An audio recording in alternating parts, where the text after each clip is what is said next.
تو آپ سے بات ہو رہی تھی، قرارداد مقاصد پیش ہوئی، بڑی مشکلوں سے قرارداد مقاصد پاس ہوئی، لیکن قانون کا حصہ نہیں بنی، قانون کا دیباچہ بنی۔ آپ اندازہ کر لیں، قرارداد مقاصد کو قانون کا دیباچہ بنانے کے لیے مذہبی طبقوں کو مولانا شبیر احمد عثمانی کی قیادت میں کتنی محنتیں کرنی پڑیں۔ اور قانون کا طالب علم جانتا ہے دیباچے کی کیا حیثیت ہوتی ہے۔ وہ آرٹیکل تو نہیں ہوتا، وہ تو پریمبل ہوتا ہے، دیباچہ ہوتا ہے، اس کی ایک تمہید ہوتی ہے، بس وہ آرٹیکل نہیں ہوتا۔ ہمارے تو بہت سے مذہبی طبقوں کو، مذہبی لوگوں کو، بلکہ جوش و خروش سے کام کرنے والے بڑے بڑے کارکنان کو، بڑے بڑے عہدیداروں کو بھی اس کا پتہ نہیں ہے۔ قرارداد مقاصد صرف پریمبل تھی، دیباچہ، خوش کرنا، بس لالی پاپ، صرف لالی پاپ، آرٹیکل نہیں۔ 56 تک تو اس ملک کا قانون ہی نہیں بنا، بے آئین پاکستان رہا، کیونکہ 1935 ایکٹ کو ہی آئین بنایا گیا، اور اسی کے اثرات آج بھی چلے آ رہے ہیں۔ ہر بننے والے قانون میں آج تک 1935 کے اثرات ہیں، اور 1973 کا قانون بھی اس اثر سے خالی نہیں ہے، واللہ العظیم ثم تاللہ العظیم۔ 1935 ایکٹ کے اثرات سے خالی نہیں، 1973 کا قانون بھی، جس پہ ہمارے جمہوری علماء بڑا ناز کرتے ہیں۔ لا الہ الا اللہ۔ خیر، 56 تک تو اس ملک کا قانون ہی نہیں بنا بھائی۔ کیا عجیب قیادت تھی، کیا عجیب روایات تھیں۔ 56 میں پہلا قانون بنتا ہے جو ٹوٹ جاتا ہے، 62 میں پھر آئین بنتا، پہلا دستور بنتا ہے 56 میں، پھر وہ بھی ختم ہو جاتا ہے، 62 میں دوسرا دستور بنتا ہے، پھر وہ بھی ختم ہو جاتا ہے، پھر 1973 میں تیسرا دستور بنتا ہے جو تاحال جاری ہے، جس کی ناک موم کی ناک ہے، کبھی موڑ کے ادھر کرتے ہیں، کبھی موڑ کے ادھر کرتے ہیں، لیکن 73 کے قانون تک بھی قرارداد مقاصد دیباچے میں تھی، دیباچے میں رہی۔ ہر دستور میں قرارداد مقاصد آرٹیکل نہیں بن سکی، دفعہ نہیں بن سکی، بلکہ صرف دیباچہ، پریمبل۔ اب آتا ہے شہید جنرل ضیاء الحق کا دور۔ آپ اس سے ہزار سیاسی اختلاف کریں، میں اس کو سلام کرتا ہوں، اللہ اس کی قبر کو جنت کا باغ بنائے۔ اس کو مذہبی طاقتوں نے مجبور تو نہیں کیا تھا کہ بھائی آپ قرارداد مقاصد کو آرٹیکل بنائیں۔ اس نے 58(2)B جو 8ویں ترمیم 58(2)B، جہاں اس نے غالباً نیوزی لینڈ کا قانون تھا، اس سے متاثر ہو کے اسمبلی کو ڈیزالو کرنے کا ہتھوڑا اپنے ہاتھ میں لیا، بڑا اچھا کیا لیا، ساتھ ہی اس نے دنیا کو اندھیرے میں رکھتے ہوئے قرارداد مقاصد کو اٹھا کے دیباچے سے اٹھا کے آرٹیکل بنا دیا، آئین کا باقاعدہ حصہ بنا دیا۔ یہ اس ملک پر، ریاست پر، اور اس سلطنت پر، اور اس ملک کی عوام پر، خصوصاً علماء پر ضیاء الحق کا سب سے بڑا احسان ہے، جو قیامت تک اس احسان کو چکا نہیں سکتے، کہ اس نے بغیر کسی مطالبے کے قرارداد مقاصد کو آرٹیکل بنا دیا۔ لیکن بیچارہ قانونی آدمی تو نہیں تھا نا، وہ قانون کی مشگافیوں سے واقف تو نہیں تھا۔ وہ جتنا کر سکتا تھا اس نے یہ کیا، دیباچے سے اٹھایا، وہ بھی بغیر کسی مطالبے کے اٹھا کے اس کو آرٹیکل بنا دیا۔ تو قرارداد مقاصد کا کل خلاصہ کیا ہے کہ اللہ کی حاکمیت، ہر غیر اسلامی قانون کالعدم، لا الہ الا اللہ۔ اسی بنیاد پر لاہور ہائی کورٹ میں ایک رٹ دائر ہوتی ہے کہ چونکہ اب قرارداد مقاصد آئین کا حصہ بن چکی ہے دیباچے سے نکل کر، لہٰذا صدر مملکت کو جو اختیار حاصل ہے کہ مقتول کے قاتلوں کو معاف کر دیا جائے، اور مقتول کے قاتلوں کو معاف کرنے کا جو اختیار ہے ورثاء کے علاوہ صدر مملکت کا یہ اختیار ختم کر دیا جائے، کیونکہ یہ خلاف اسلام ہے۔ چونکہ قرارداد مقاصد سے یہ بات ٹکراتی ہے، قرارداد مقاصد آئین کا حصہ بن چکا ہے، تو لہٰذا صدر مملکت کو کے اختیار کو اس آئین کے اس دفعہ کی روشنی میں ختم کیا جائے۔ یہ لاہور ہائی کورٹ میں رٹ دائر ہوئی ہے، اور لاہور ہائی کورٹ نے باقاعدہ کمال فیصلہ کرتے ہوئے صدر مملکت کے اختیار کو ختم کر دیا۔ لیکن آگے بھی ذرا دکھ بھری کہانی سنی ہے۔ لاہور ہائی کورٹ کا فیصلہ سپریم کورٹ میں چیلنج ہوا اور سپریم کورٹ سے پھر لاہور ہائی کورٹ کا فیصلہ ریورس ہوا. 3 رکنی بینچ بیٹھا جسٹس چیف جسٹس نسیم حسن شاہ کی قیادت میں. اللہ اس کی اس غلطی کو، اللہ اس کے اس بلنڈر کو، اللہ اس کے اس آئین پاکستان آئین اسلام سے بے وفائی کو اللہ معاف کرے. زندہ ہوتے تو ہم بہت کچھ کہتے لیکن اب فوت ہو چکا ہے. اللہ اس کی اس بے وفائی کو، اللہ اس کی غداری کو معاف کرے. اس نے، اس بینچ نے یہ کوشچن ریز کیا، کیا قرارداد مقاصد والی جو دفعہ ہے اس کو آئین کے دیگر دفعات پر کوئی فوقیت حاصل ہے کہ نہیں؟ انا للہ و انا الیہ راجعون. حضرات محترم خواتین و حضرات، کیا یہ سوال پیدا ہو سکتا ہے؟ کیا یہ کیوری قائم ہو سکتی ہے کہ قرارداد مقاصد کی دفعہ کو آئین کے دیگر دفعات پر فوقیت حاصل ہے کہ نہیں؟ یہ سوال ہی قائم نہیں ہوتا، کیونکہ قرارداد مقاصد کا کل خلاصہ کیا؟ اللہ کی حاکمیت. تو آبویسلی جو قرارداد ہے، جو وہ دفعہ جس میں اللہ کی حاکمیت کی بات ہے، وہ اپنی ساخت اور طبیعت اور تعریف کے حوالے سے دیگر تمام دفعات پہ فوقیت رکھتی ہے، کیونکہ اس میں اللہ کی حاکمیت کی بات ہے. اس کی نیچر یہ بتاتی ہے کہ یہ دفعہ دیگر تمام دفعات پر، آرٹیکلز پر فوقیت رکھتی ہے. لیکن یہ سوال اٹھایا گیا تاکہ غلط جواب دیا جائے. پھر سپریم کورٹ کی اس 3 رکنی بینچ نے فیصلہ کیا، 3 رکنی بینچ نے، کہ آئین کی اس دفعہ کو، قرارداد مقاصد کو آئین کے دیگر دفعات پہ کوئی فوقیت حاصل نہیں ہے. پھر اس روشنی میں ہائی کورٹ کے فیصلے کو ریورس کیا، کالعدم قرار دے دیا گیا، اور صدر مملکت کا خلاف اسلام جو قانونی حق ہے، خلاف اسلام کہ وہ مقتول کے قاتل کو معاف کر سکتا ہے، بحال کر دیا گیا، جو آج بھی بحال ہے، آج بھی بحال ہے. یہ ہے پاکستان. لیکن اللہ کرے ایک لارجر بینچ تشکیل پائے اور وہ یہ فیصلہ کرے کہ قرارداد مقاصد والی دفعہ دیگر تمام دفعات پر فوقیت رکھتی ہے، تو انشاءاللہ کام بنے گا. یہ ہمیں معلومات ہے، اللہ کا شکر ہے کہ بعض با اختیار لوگوں نے اس کو چھیڑنے کی کوشش کی دوبارہ، کہ کسی طرح قرارداد مقاصد کو اونچ نیچ کر کے باہر لایا جائے، اس کو مزید بے اثر کیا جائے. لیکن اللہ کا شکر ہے کہ جہاں برے لوگ ہوتے ہیں وہاں اچھے لوگ بھی ہوتے ہیں. اچھے لوگوں نے یہ کام نہیں ہونے دیا، اچھے لوگوں نے یہ کام نہیں ہونے دیا. سمجھ آئی بات کی؟ یہ الحمدللہ مجھے ذاتی طور پر پتہ نہیں ہونے دیا یہ کام. انشاءاللہ وہ وقت آئے گا کہ غیرت مند، جرت مند مسلمان سپریم کورٹ کے مسلمان ججز کا لارجر بینچ تشکیل پائے گا اور یہ فیصلہ کرے گا انشاءاللہ کہ قرارداد مقاصد کی دفعہ کو آئین کے دیگر تمام دفعات پر فوقیت حاصل ہے. نیچر میں بائی نیچر تو ہے یہ بھائی، جہاں اللہ کی حاکمیت کی جس دفعہ میں بات ہے وہ بائی نیچر ہی فوقیت رکھتی ہے. لا الہ الا اللہ. تو خیر، یہ بھی میں نے آپ کو پاکستان کے قانون دستور کی جو ایک دکھتی کہانی تھی وہ بھی آپ کے سامنے رکھ دی. اب یہ آپ کے سامنے آج کا پاکستان ہے. کوئی آئین کو معطل کرتا ہے، کوئی آئین کو بحال کرتا ہے، کوئی آئین کو موم کی ناک سمجھ کے جہاں مرضی چاہتا ہے موڑتا چلا جاتا ہے، جیسے چاہتا ہے ترمیم کرتا چلا جاتا ہے. اہم مناصب پہ آنے والوں سے بھی شرائط لے کے ان کو اہم مناصب پہ آنے دیا جاتا ہے. آج کے پاکستان کے اندر حالات میرا جسم میری مرضی کی طرف جا رہے ہیں. ایسے لوگوں کو پروموٹ کیا جا رہا ہے. ماڈرن اسلام، مرضی کے اسلام کو پروموٹ کرنے کی کوشش ہو رہی ہے، اور جو ماڈرن اسلام کو پیش کرتے ہیں ان کو پروٹیکشن ملتی ہے، ان کو پروموٹ کیا جاتا ہے. جو حقیقی اسلام کو پیش کرتے ہیں ان کو دیوار کے ساتھ لگایا جاتا ہے. بدأ الاسلام غریبا وسیعود غریبا کما بدأ فطوبى للغرباء. سرکار دو عالم صلی اللہ علیہ وسلم نے ارشاد فرمایا تھا، اسلام جب طلوع ہوا تھا اجنبی تھا، ان قریب اسلام دوبارہ سے اجنبی ہو جائے گا. اجنبی اسلام سے چمٹ کے اجنبی بن جانے والوں کے لیے خوشخبری ہے، خوشخبری. لا الہ الا اللہ. بہرحال یہ حالات آپ کے سامنے ہیں.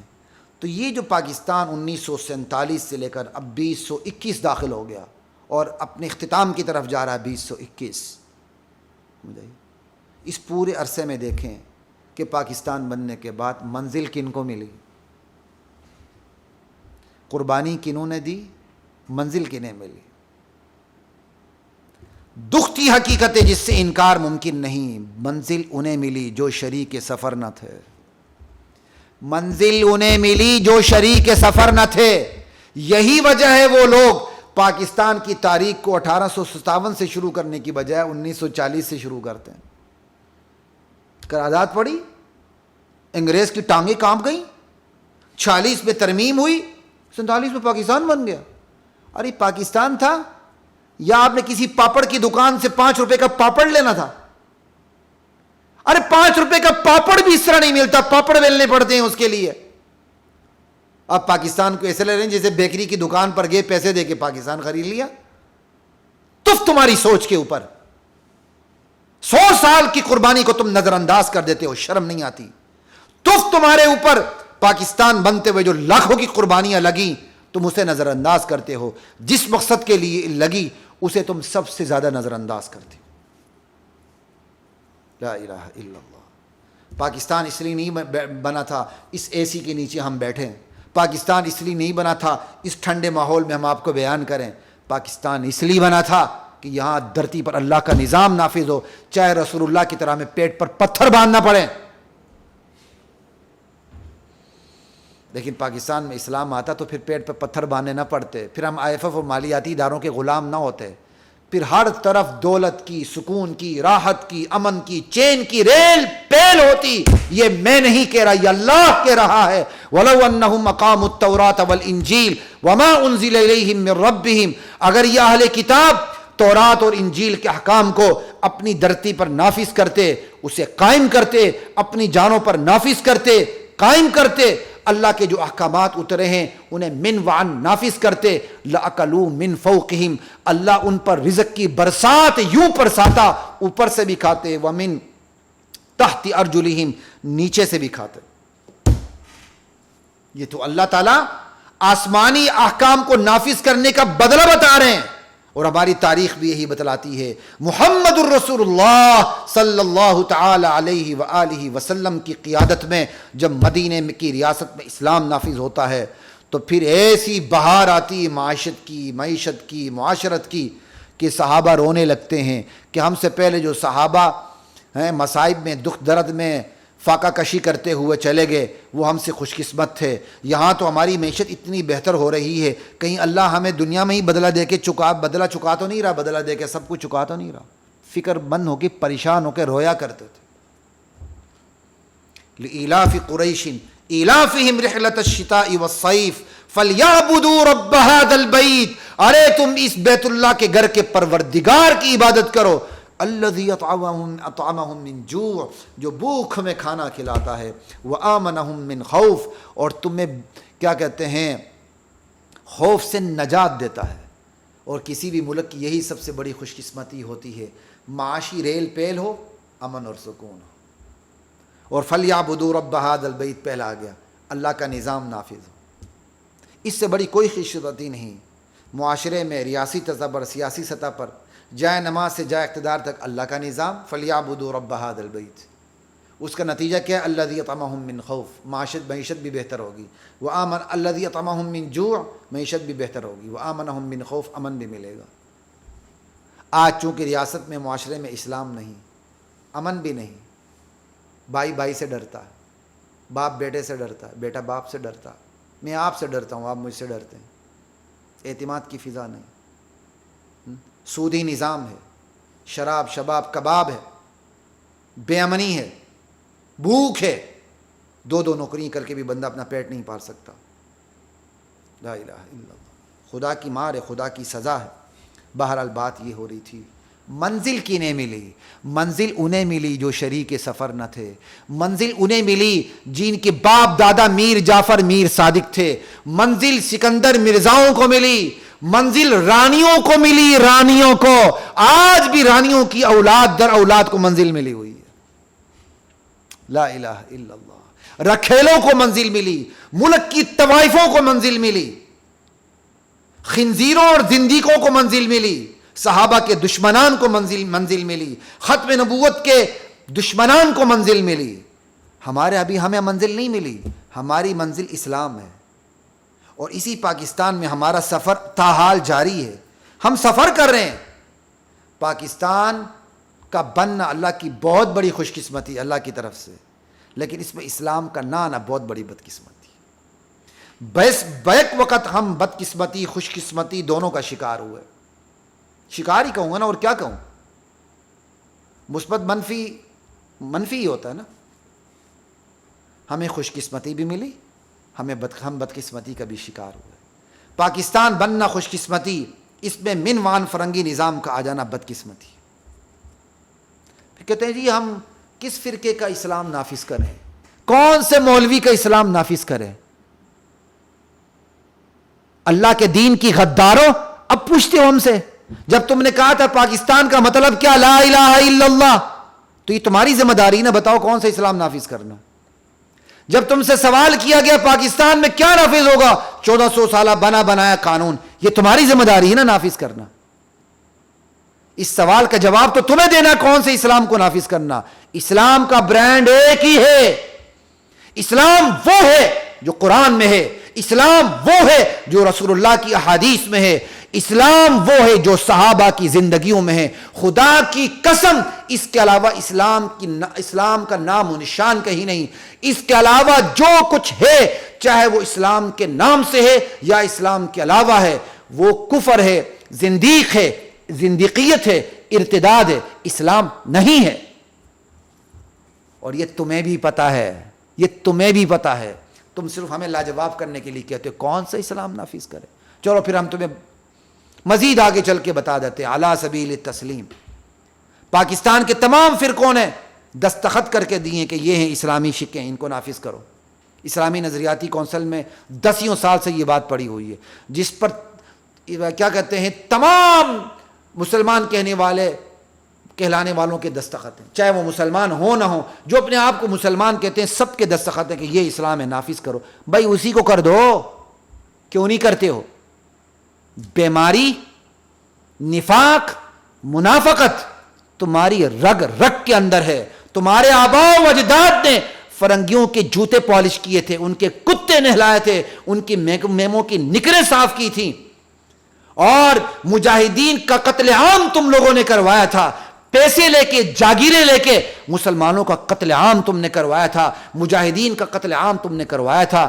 تم وہی لوگ ہو، تم کبھی بھی اس دھرتی پر اسلام نہیں آنے دو گے، لیکن انشاءاللہ اللہ لا کے رہے گا، اور مسلمان لا کے رہیں گے باذن اللہ، بتوفیق اللہ۔ لا الہ الا اللہ۔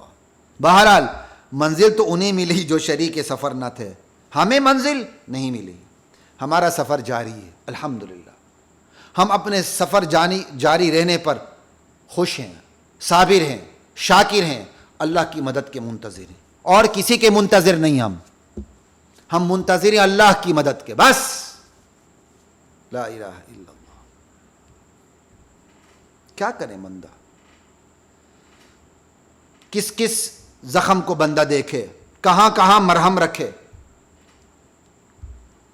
کہاں ہے وہ پاکستان جس کا مطلب تھا لا الہ الا اللہ؟ کہاں ہے وہ پاکستان جس کا خواب ان ماؤں بہنوں کو دکھلایا گیا تھا، جن کی عصمتیں عفتیں لٹ گئیں؟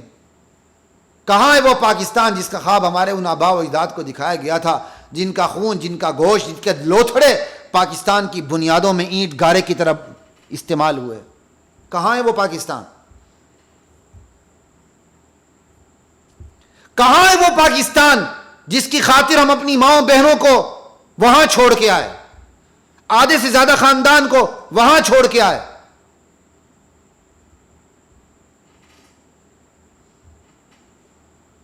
کہاں ہے وہ پاکستان جس کے لیے ہم نے ہجرت کی تھی؟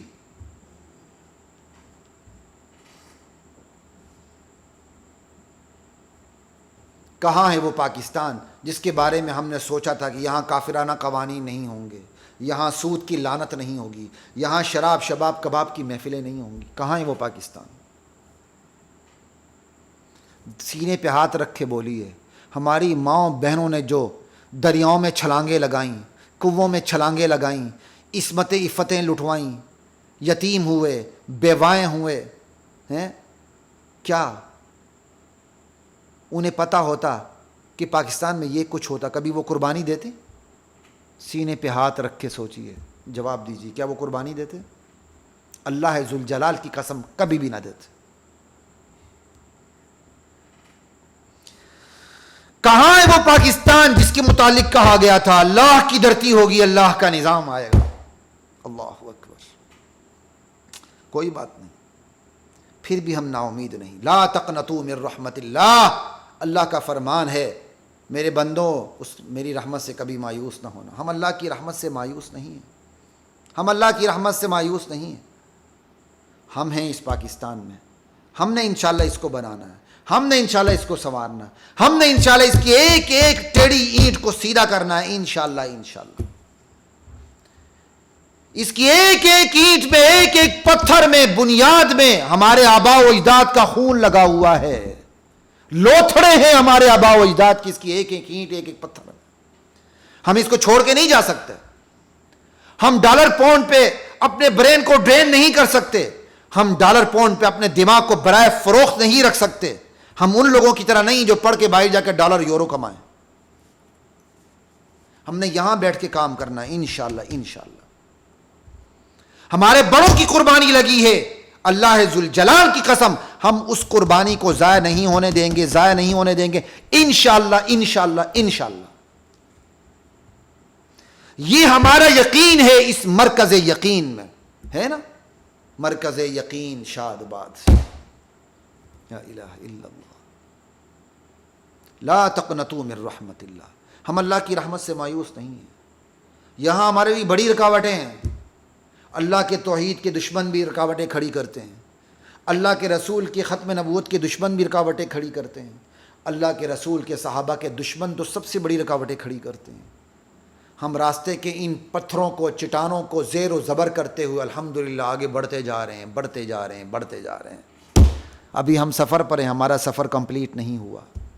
ہم کانٹوں کو چنتے جا رہے ہیں، سائڈ پہ کرتے جا رہے ہیں، سفر کرتے جا رہے ہیں۔ ایک دن آئے گا ہم ان تمام رکاوٹوں کو ختم کر دیں گے اور اس ملک پہ اسلام لا کے رہیں گے۔ یہاں کی عدالتیں بھی اسلام لائیں گی، یہاں کے محافظین، پاسبان، نظریاتی محافظ ہوں یا جغرافیائی محافظ ہوں، ہوائی ہوں، بری ہوں، بحری ہوں، سب مل کر اس ملک میں اسلام لا کے رہیں گے انشاءاللہ لا کے رہیں گے۔ ہم اللہ کی رحمت سے مایوس نہیں ہیں۔ اللہ تعالیٰ ہمارے ہمسائے میں اللہ کی رحمت اپنی رحمت دکھا رہا ہے۔ آپ اسی افغانستان کو دیکھ لیں، یہاں ان افغانیوں سے برطانیہ نے ٹکر لی، پاش ہو گئی۔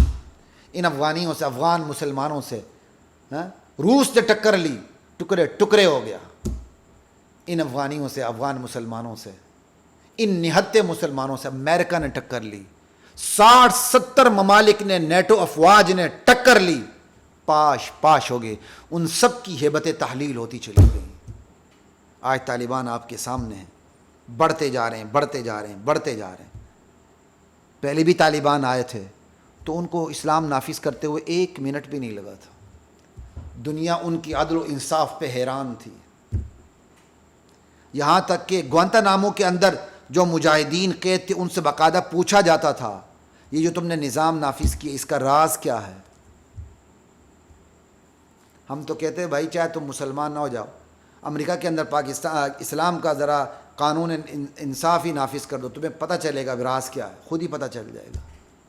آسمانی حکم خود ہی راز ہوا کرتا ہے، نافذ کرنے کے بعد اس کی رحمتیں، برکتیں سمیٹ اتنی زیادہ ہوتی ہیں وہ سمیٹ ہی نہیں جاتی۔ تو اللہ تو ہمارے ہمسائے کے اندر پیش قدمی دکھا رہا ہے۔ ہمارے ہمسایوں نے تو بڑی تکلیفیں اٹھائی ہیں، پہلے سپر پاور برطانیہ کو شکست دی، پھر سپر پاور روس کو شکست دی، پھر سپر پاور امریکہ کو شکست دی، پھر اقوام متحدہ دنیا کے 60-70 ممالک کی فوج کو شکست دی، ان کے اسلحوں سمیت۔ لا الہ الا اللہ۔ ہمارے لیے تو یہ مشکلات اللہ کا شکر ہے نہیں۔ ہم ہیں، ہم نظریاتی محافظ ہیں الحمدللہ، ہوائی محافظ بھی ہمارے، بری محافظ بھی ہمارے، زمینی محافظ بھی ہمارے، بحری محافظ بھی ہمارے، عدالتوں کے ججز بھی ہمارے، نوکر شاہی بھی ہمارے۔ بس ہمارے اندر کمزوری ہیں، ہم سب کے اندر کمزوری ہیں۔ انشاءاللہ مل جل کے ہم ایک دوسرے کی کمزوریوں کو دور کریں گے تو انشاءاللہ نتیجہ پاکستان کا مطلب کیا، لا الہ الا اللہ کی شکل میں برآمد ہو کے رہے گا. ہم اللہ سے مایوس نہیں ہے. لا تقنطوا من رحمت اللہ ان اللہ یغفر الذنوب جميعا انہ هو الغفور الرحیم.